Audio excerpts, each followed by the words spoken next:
Welcome to the Broker Growth Accelerator, where we discuss how real estate brokers can accelerate their growth by improving their agent recruiting and retention. I'm your host, Jim Turner, and today we'll discuss growth tactics with our special guest, who is a subject matter expert in the industry. Let's get started.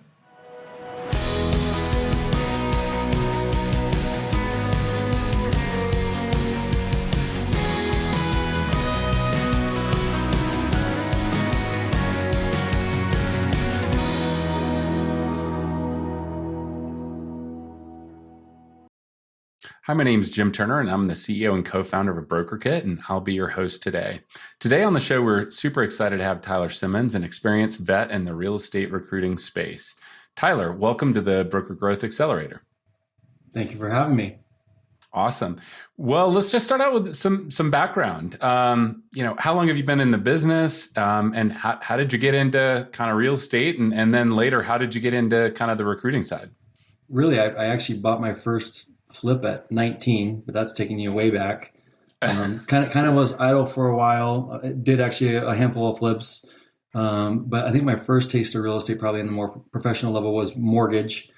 I got into mortgage probably. By the way, my first foray into real estate was a flip too, but I was 26. You started before me. There you go. Got into mortgage, I think probably around 2005. Did very well at it. Ended up opening up our own brokerage. Opened our doors, licensed in 10 states with about 40 LOs. Did really well for a while, and then that small thing, 2010 hit, where the entire market collapsed. We had bank lines that we personally guaranteed, and we just got our butts handed to us. Actually racked up a ton of money with the IRS and kept working on a few big deals and ended up closing probably 6 months after we had shut down a mobile home park, a self-storage facility, and a luxury custom, and ended up paying all of our back taxes with the IRS off. Didn't see a dime of it, but probably the biggest deals I closed all at once. But I was thankful for that portion. I had already started actually at Zillow, so that's where I kind of went to lick my wounds and heal and kind of recover from that massive loss. Worked there for 8 years, but for the last probably 4 years, I worked with a team that really specialized in the top 1% of agents, teams primarily. And that's really where I leveraged the rule to kind of dissect teams, how they grow, what made them more successful than other teams. And then from there, I went and worked for KW and ran a couple of the Seattle offices under Ben Kinney, about 300 loan officers. Anybody that knows anything about Keller Williams, their entire model is really based around recruiting. So that was my first taste of it. Although that's not really true, because we did try and launch a recruiting program at Zillow. It didn't do very well. But when I landed at KW, I really learned the importance of it and the flow and the process of it and how to do it well, honestly. And then I was contacted by Windermere, and really they reached out to me and asked me to build a scalable recruiting system, platform, program to support their 300 franchise offices across the 10 states. That was probably June of 2019, which brings us to, almost 4 years, I guess, creeping up on 4 years. To date, we've recruited about 400 agents. I don't know how much detail you want me to go into on that portion of it, but that's kind of brings us to current day. That's my experience in real estate, and that's where I'm at right now. Sure. Yeah. And we'll dive in deeper, but that's a great to kick us off there. So clearly, pretty deep and extensive experience with real estate and kind of the recruiting space, which is great.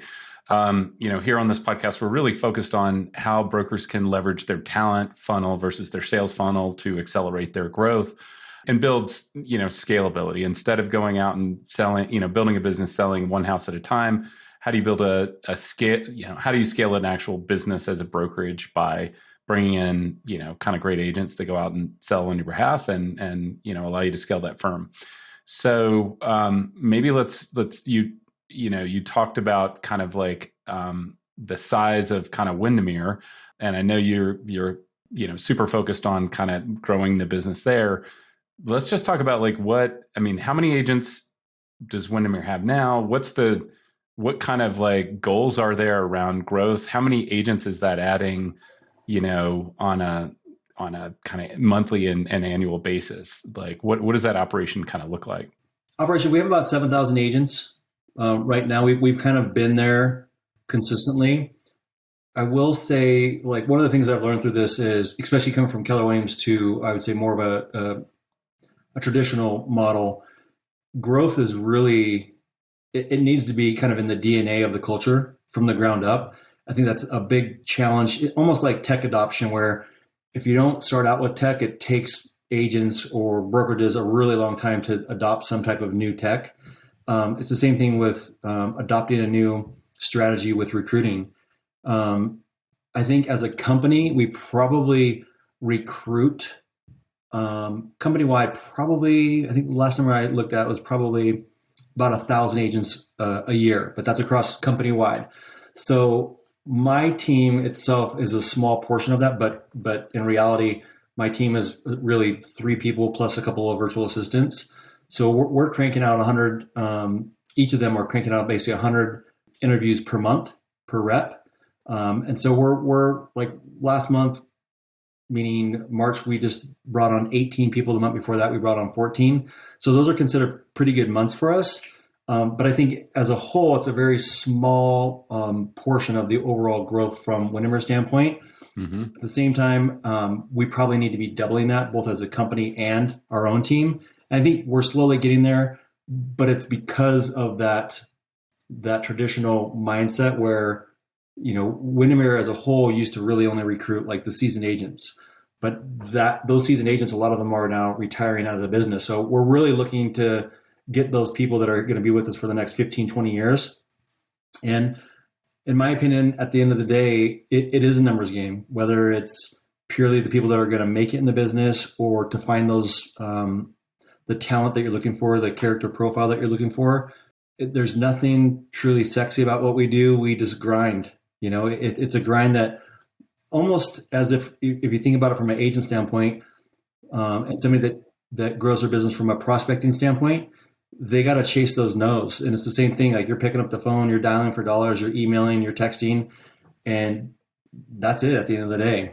You kind of started to talk about what that ideal agent is and what you're looking for, but like, tell us more, like what, out of the people you're looking for out there, what sets them apart? Like, why are you looking for them? What's the ideal agent in terms of experience, production, personality traits? Obviously what you're most looking for is people that you can close, but also that will succeed. Yeah. What are the indicators of kind of those that you're looking for? Yeah. And what I'll say on that is it's completely brand specific, because as you know, we are starting to do this for another brand, and their profile person is totally different. And if you go back to, I don't know if you're familiar with this, but T360 put out kind of 4 models that agents can be successful in. You basically got like your networker, your marketer, your converter, and your prospector.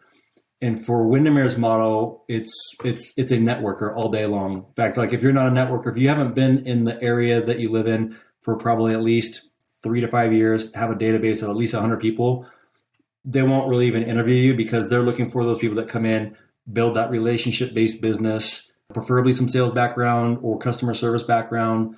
But that's what they're looking for is the networker frame of mind type of agent.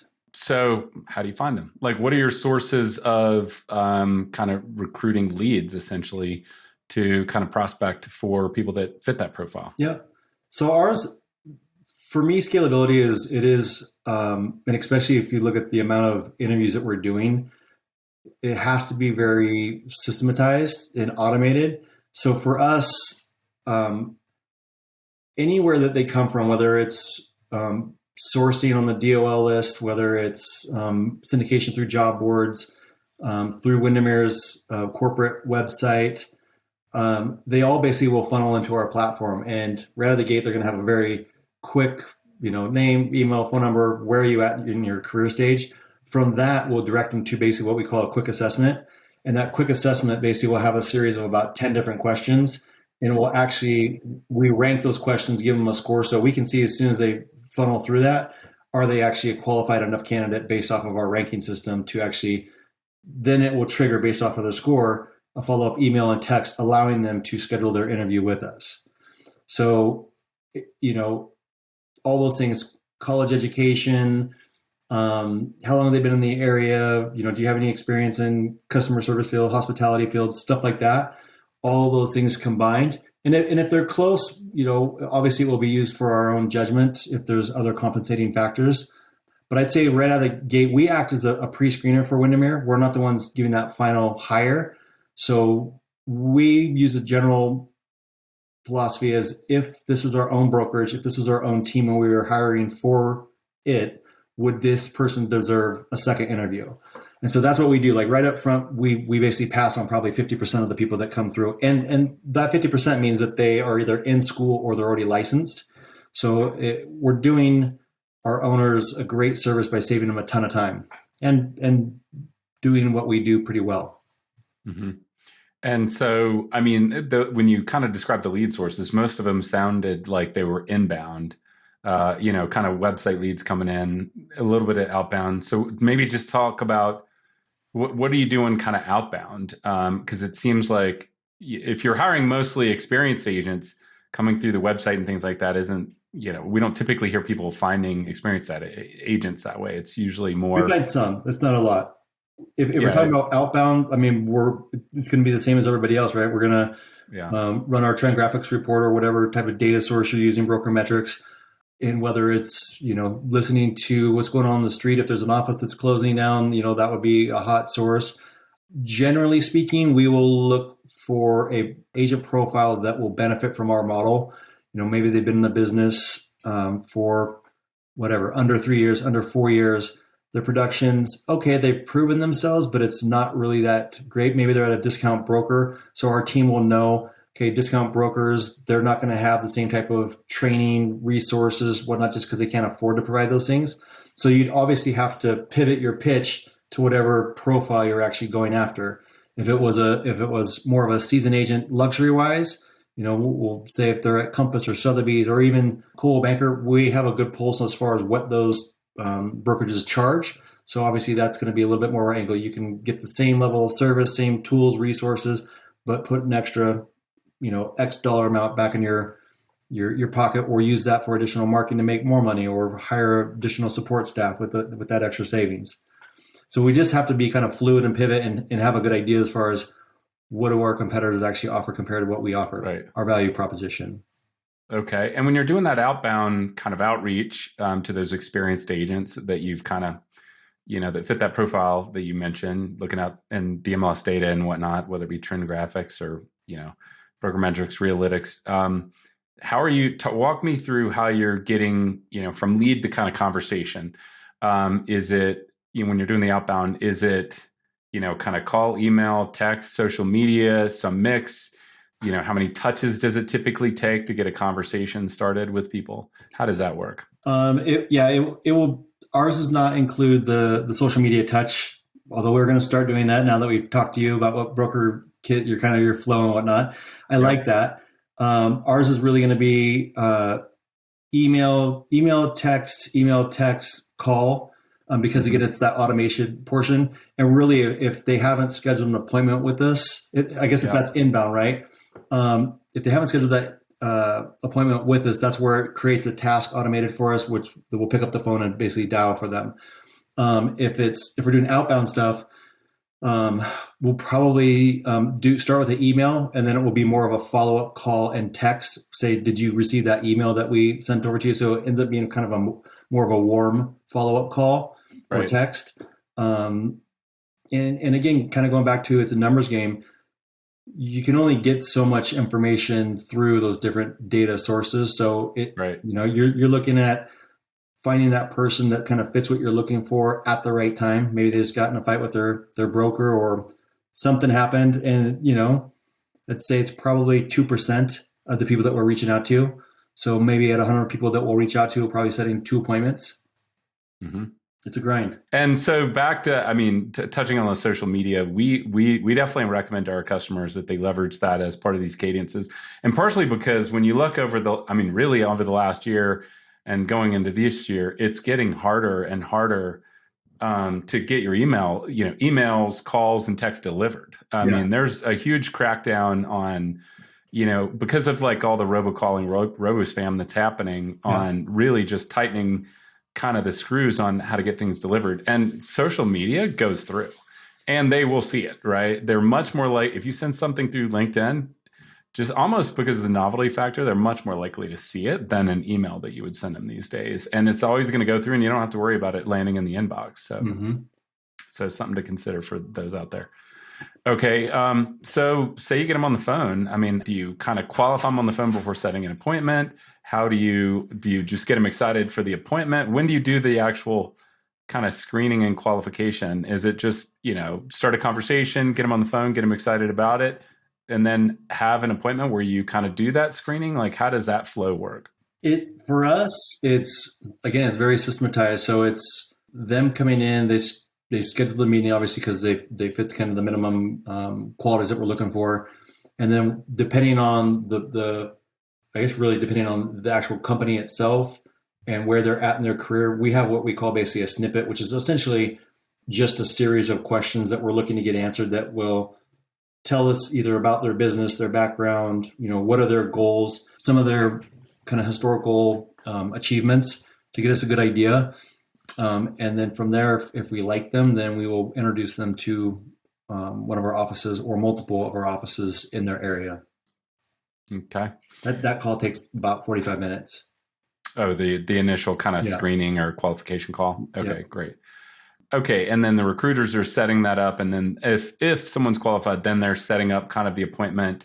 And is that with who's that appointment with? Is it typically with like an office manager, a broker owner, or like who is that appointment typically with, and how do you recommend they approach it, I guess? I recommend to them clearly speed to lead. Like that's for us and it's something that we don't do very well. A lot of our owners, branch managers. So it's going to go typically to like an owner operator. It's going to go to a branch manager, unless it's a larger ownership group that has somebody that's handling their recruiting specifically. Typically, if that's the case, that's where probably the most success happens, when you have something that's dedicated for that role, because they understand that they're in most cases going to be compensated because of that.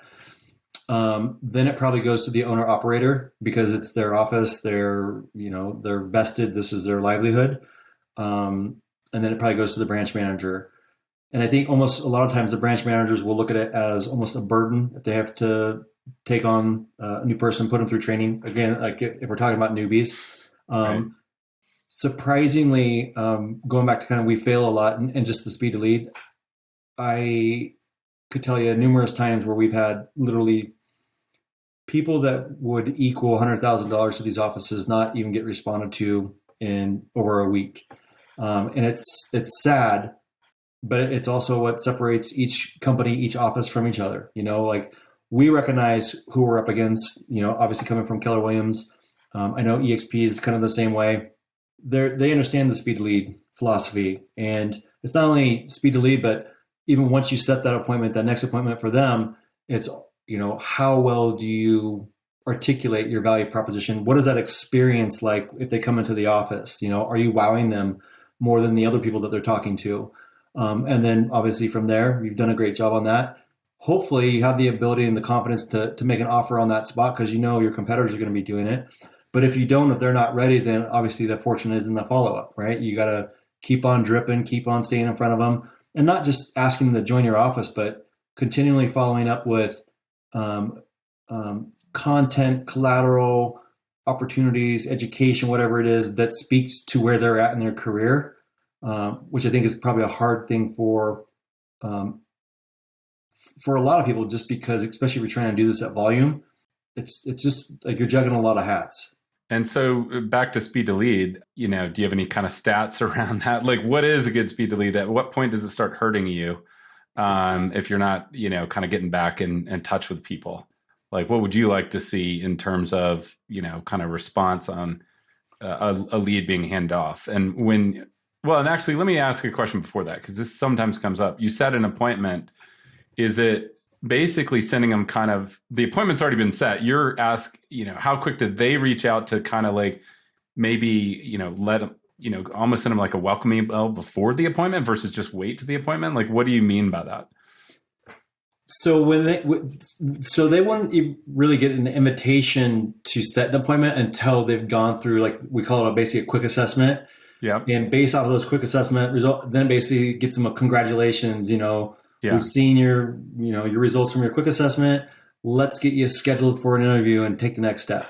Right. That will each one of these different phases will always be a combination of a couple emails, a couple texts, and then if it doesn't have the results, then we'll follow up with a call. Right. And then once they schedule that appointment, same thing: email, follow up, text. So there's constant communication. Right.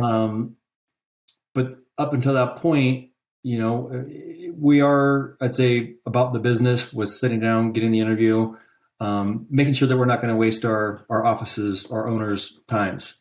Yeah. And to me, it's interesting. The terms that you use are the terms from B2B sales. And, even though this is recruiting, it really is B2B sales because the agents have their own business, right? And you are a business trying to sell to them essentially. And it's more of a B2B sales relationship than it is a recruiting. I mean, traditional recruiting is somebody, submits a application on a job board and maybe they'll hear back from somebody in HR. Speed to lead is what matters in B2B sales, right? And typically there's as teams get more sophisticated, they kind of break into specializations where there's kind of like a setter and a closer. So your recruiters are essentially the setters, and then that owner is essentially the closer. And certainly the setter, speed to lead on anything inbound is super critical. I'm curious, once you've handed it to the closer, which is really going to be that owner or branch manager, at what point does it become a liability that they're not kind of communicating and it's going to lead to drop off in their close rates of the qualified leads you're handing off to them essentially? I think it impacts us negatively if it takes more than 30 minutes, but I just know that that's not realistic because these guys are doing their team meetings and have 100 other things going on. Yeah. The ones that get it, I think that they're pretty good and probably will respond as soon as they see it to set that second appointment.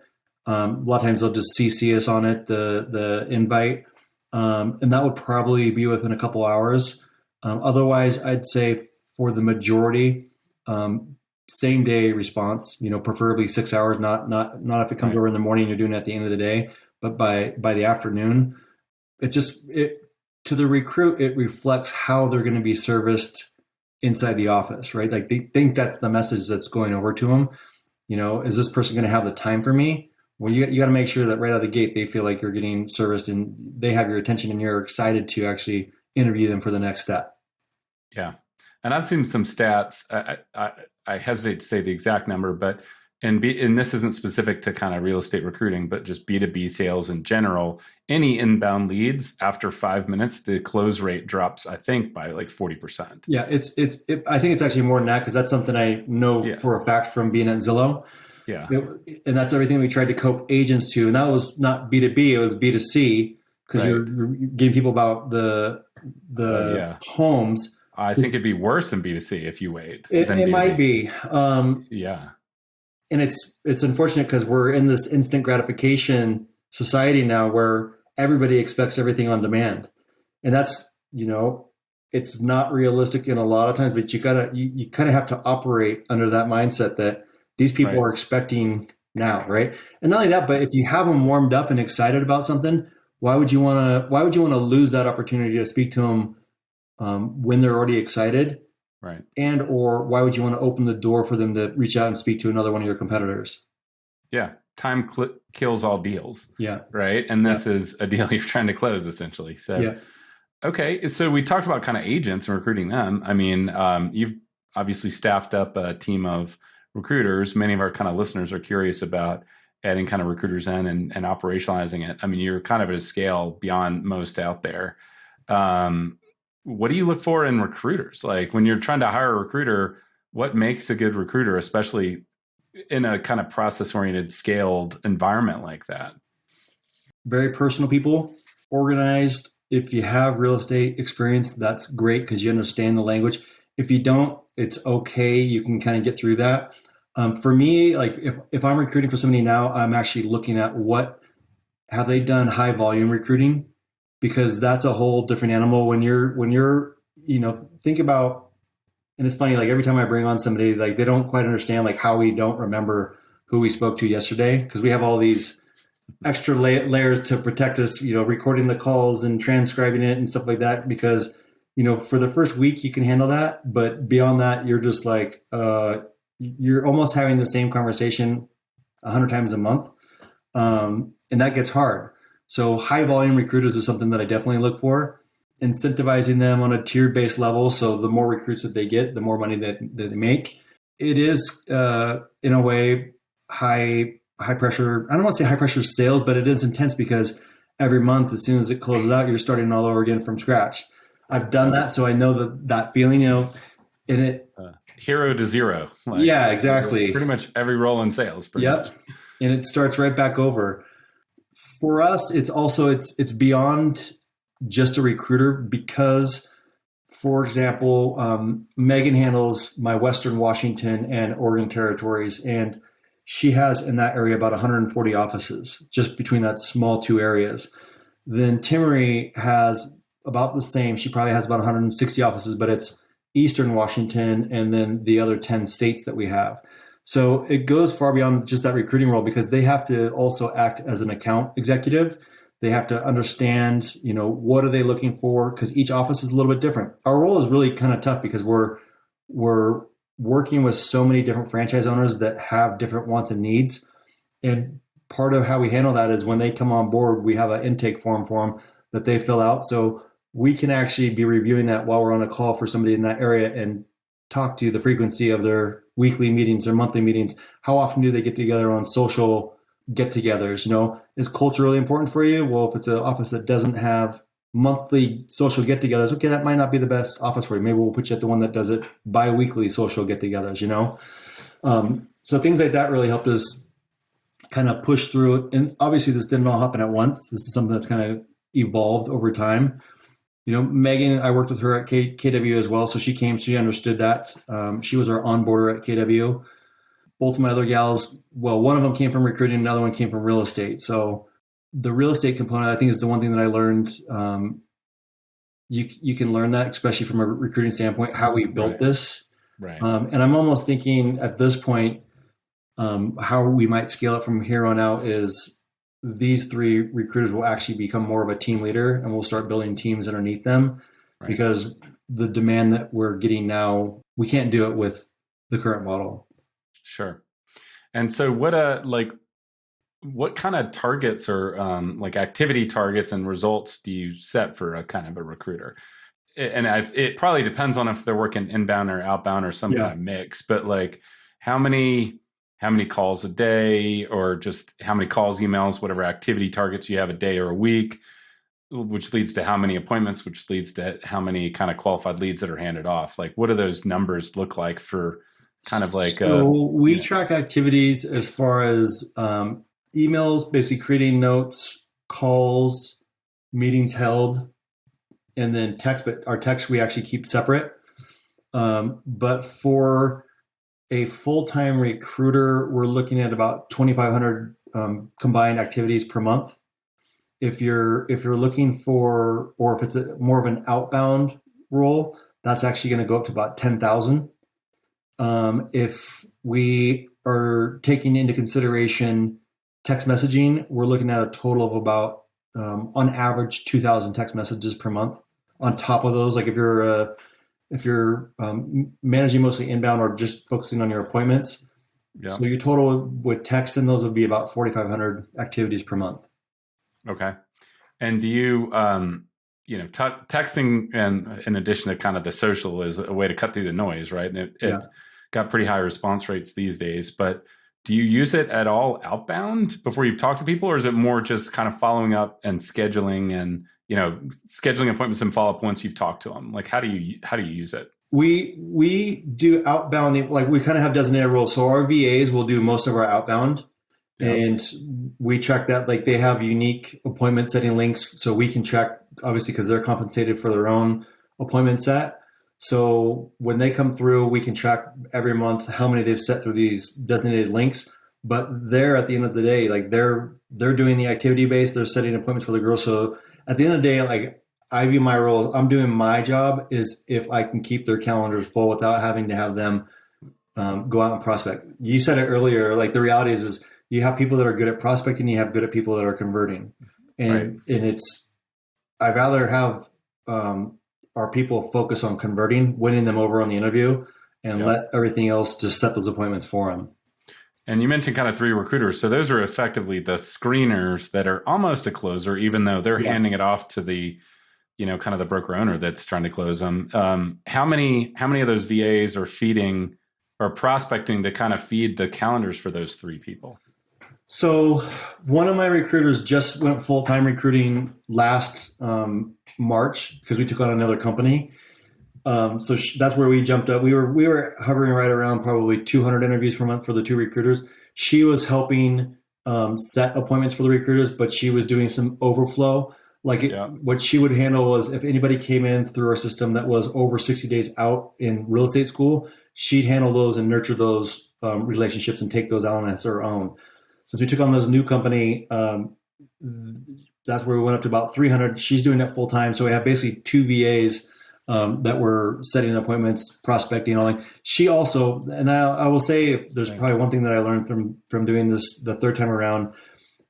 My first 2 gals, my general philosophy was set their appointments for them. I'm doing my job. I didn't put enough emphasis on teaching them how to prospect their own early on. And so that's where I learned the 3rd time around with Renee. She needed to prospect for the girls, set the appointment so that if things ever dried up on our end, she had the skill set and the ability to do that. So she is doing that now.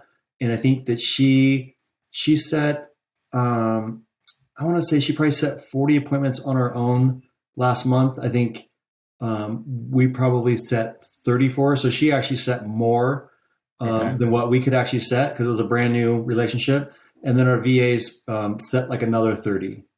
So that would put her at about 100 right there. So when I listen to these numbers, I'm trying to kind of calculate this down to by day and week. So in essence, you're saying the recruiters are each having 100 appointments a month, which is they're on average 20 days a month. So that's like 5 a day. So they're roughly 5 a day. And then they're doing, most of the leads are coming from, or most of those appointments are coming from the VAs. Some of them they're generating themselves. Yes. Okay. And then so then that's 300 appointments being set. Like what % of those are being set? Out of the 300 appointments a month, the 2 VAs, how many appointments are they setting? So if I kind of have to back this up because I've just recently changed a bunch of things. Right. They set 28 just for Renee last month, prospecting just themselves outbound. I also have them doing all the follow-up tasks. So if a person's come through our system and they haven't set an appointment like after 7 days, all those tasks then get kicked back to them for them to do that follow-up to try and kind of last-ditch effort, set an appointment. And so those, they probably did 100 appointments across the 3 reps just because they're that extra touch. But those are already inbound leads that we've already essentially paid for or generated. So it's a little bit different. Sure. Well, in real estate, though, just because people submitted something to the website, we know that they don't necessarily show to appointments, right? Yeah. Oh, yeah. Not without follow-up. So. Cool. I mean, I think those are most of my questions around kind of the recruiters. I mean, maybe just like a more general question. You've been in the business, a long time. You've learned a lot. You've progressed. For the people kind of earlier in their career that want to be kind of where you are in the future, just if you could kind of, go back in time, what would you do differently? What do you know now that you didn't know then that you feel it could like accelerate your progress basically? If you're going into an organization and you're looking to generate high growth, just because you're looking for it doesn't mean necessarily that especially in a franchise organization, like it's a harder animal to manage because they're all individual owners of their own operations. So I think that that's something that I just was a little puzzled from, where you're coming in, you're building this team to help growth of their organizations, their offices, and you're more excited about it than they actually are. So I think that that's something, if I was to do it over again, I probably, just from this life lesson, I would investigate that much further, much more in depth. Just because you want something doesn't mean other people that you're working with want the same thing. Well, and I mean, one of the things I've observed being kind of in this space, and a lot of people, frankly, nobody's really coached them on how to do it, which is kind of why we're asking these questions, or why it matters, and what the value is to them, and how, what is the value relative to spending their time going and doing something else, like going out and selling homes themselves. Like, how are they better off by kind of doing this? Well, it's scalability. I mean, that's you at the end of the day, we all have the one common denominator is hours in the day. Yeah. You can only maximize that so far. So, and I guess like that's almost where my frustration comes from is like, you're in business. This is like basic business 101. Like, how do you scale? Well, you have to basically multiply your efforts. And the only way you can do that is to increase the size of your brokerage or increase the production of your brokerage. Right. And it's proven that the fastest way to do that is to increase your headcount. Yeah. Well, and I would say not just even as a broker. I mean, when you kind of know the numbers and know how to run them, I think there's very few opportunities out there that are as lucrative that compared to, in terms of ROI, than actually scaling a team as a broker. When I talk to kind of, and I don't think, and in a franchise model, this probably isn't part of the training. I just haven't seen it out there. But when I ask brokers, what is agent worth? They're typically going to tell me somewhere between 5 and 15,000 a year, and they're going to stay 3 to 5 years on average. Those are pretty big numbers. And when you build a scaled operation, your cost per agent that you've recruited. When I see people at scale, they're usually telling me it's costing them on average to recruit an agent somewhere between $500 and $1,000. That ratio of what you're spending compared to what you're getting is very high, right? So if you take 10,000, average agent is bringing in 10 grand a year for 3 years, 30 grand, you're spending 500 to 1,000 to get 30. That's between a 30x and a 60x return. Most people just don't know. There's like almost nothing else in life that you could spend your time on that would have a higher payoff than that. Yeah.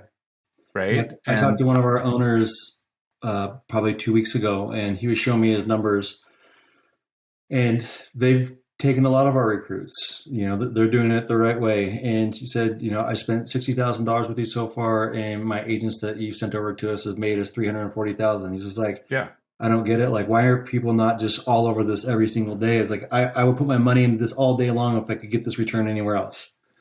Yeah. Well, and it kind of begs the question, when people aren't following up or they say they're busy, what are they busy on? And do they really understand kind of what's at stake here? Because that really is, right? But it all makes more sense when you get it at scale, right? It's hard to see that when you're a broker owner starting off with 20, 25 agents, right? And you're trying to put in the time yourself. But that's kind of why it makes sense to build this, this capability, because it will have a really high return. The thing that I kind of get fascinated by is the wide spectrum of success. Like, you can have one office that's taken 11 agents, and all those 11 agents have closed two deals each, right? That's a big success for them because they've paid for their recruit with us, and they've all, well, I guess it depends on the market, but for the most part, you're at least going to be a half cap in every market, pretty much, if you're closing 2 deals. If I look at a different office that's taken one recruit, but that one recruit, every year since they've been brought on is closing 15, 20 deals. It's just totally different levels of success, but it's still a great amount of success, and right. It's all over the board. Sure. Absolutely. Either one of those options is a win. Well, good deal. Well, thanks for kind of letting me kind of go off on a little bit of a tangent there. That's something that's of interest to me. And, it's good for people to hear those numbers too, what it looks like at scale. So thanks for kind of sharing that. I think, Tyler, that was kind of it for my questions for today. Where can our listeners find you online? Probably LinkedIn. I think it's just Tyler Simmonds on LinkedIn would probably be the best way. Or if you need to email me or want to email me, just tyler.simmonds, SIMMONDS @windermere.com. All right. Well, thanks, Tyler, for joining us today. And thanks to our listeners for tuning in.